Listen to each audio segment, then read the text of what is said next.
You became an ambassador in 2018 and sort of was introduced to the foundation in 2016. When were you diagnosed with Parkinson's? 20 years ago, whatever that would be, 2005. So you spent quite a bit of time not with the organization, of course. And what was that experience like? Very alone, very by yourself. A lot of questions, what's coming next, what's going to happen. And there wasn't a lot of information that I could use easily.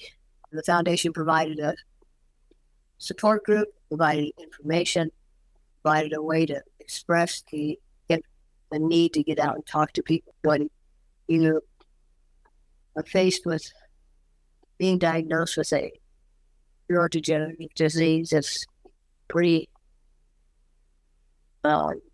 takes the wind out of your sails. The community is essential, and there's a group of us that get together fairly regularly via Zoom, because we're all over the United States, and discuss issues that are important to us, whether they're DBS impacts, drug impacts, dyskinesia impacts, ways of dealing with those that may not be in the literature yet, new clinical trials. I just finished a clinical trial. There are new treatment technologies, same things that they may be testing, maybe coming down the road for my use in the next couple of years. So it's a way to learn a lot, identify with people who can identify with you, and kind of get your spirits revived. Can you talk a little bit about the urban polling program that you and your family helped to fund last year? But the urban polling program, I think, is awesome. It's helped me a lot, lengthen my stride, stand up straighter, and really hike.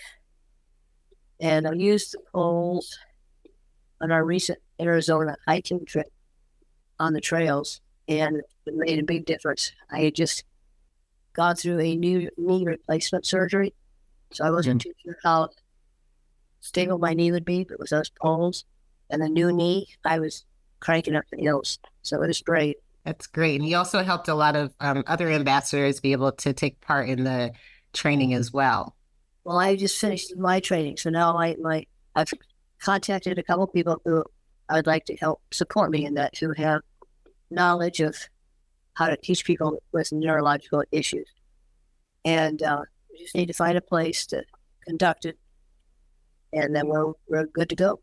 Why do you and your family give to the foundation? What brings you most joy in being able to support the organization's efforts? A lot of hope. It's one way to help to support the direction that the organization is going, by helping with the research, helping with the programs, helping with the things that will be most important to people who are recipients of the awesome urban polling program, or exercise classes that are funded, and resources.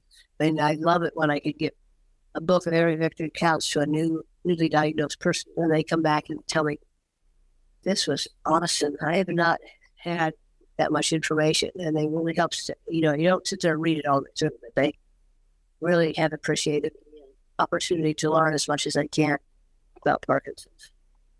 That's great. And the Every Victory Counts, what is it, Every Victory Counts manual in your understanding of it? As a great resource book. And like I said, it's not something I can sit there and read from cover to cover. So if you have any questions, then you can look it up in here. Is that backwards? Nice. It's great. And I like that you have your what are those, Post-its. Yeah. And what I do for the ones I give out, I put my Davis Phinney Ambassador card in the front of the book, so that if they have any questions, they can give me a call. Do you have a memorable DPF story? Probably the most memorable stories would be just the ambassador conferences we've had. Those have just been awesome. Like Dancing with You in the background one of them. That was so much fun. People, sobering though to see them from year to year. I don't say they get worse, but have more symptoms. So that's the reality of the disease, and it's hard to deal with that. Yeah. But it is, as you said, it is nice to be able to see people and just be with each other. That community is so important. I loved being at the ambassador conference in Minneapolis in the fall. That was wonderful. Yeah, and it also provides opportunities. If I have a question, if someone asks me a question, I know people who've experienced that issue and can direct them. I've done that a couple times as well. Well, before we go, is there anything else that you like to share? Yeah, one thing I had written, this was a couple of years ago, acknowledging that the incentive to keep moving, seeking ways to stay positive, and trying to improve our life with PD can be our own personal victory. As Albert Einstein said, life is like riding a bicycle. To keep your balance, you must keep moving.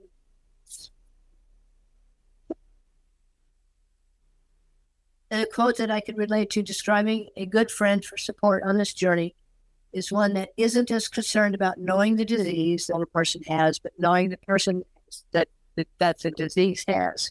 The point I'm trying to make is that you have Parkinson's, but you're not Parkinson's.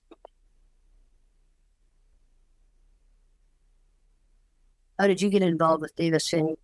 There's an opportunity for me to join the team, and it was particularly important for me because of my father, who's recently, it was in 2020, but it feels more recent than that, passed away. And I just am so grateful to work for the organization and work with people like yourself and just to help as much as I can. So it's personal and it's so rewarding. Awesome. That's great. It really is. I didn't know you were going to ask me questions today. Well, I don't have any written down, but I could come up with a few. No, that was great. Thank you so much. Well, Judy, we appreciate you and your family for all of the support that you've given to the organization, not just as donors, but just being ambassadors and really helping to extend our reach throughout the various communities who are impacted by Parkinson's. We cannot thank you enough. Well, it is a journey, and we're trying to gather as many people as we can on that journey. But I do tell people that when they're newly diagnosed, and welcome to the club. No one wants to be part of it. But we have a good time anyway. Yes. Great. Well, thank you so much. Again, thank you. We appreciate you, and I look forward to seeing you soon. That's great. Appreciate you guys too. Thank you.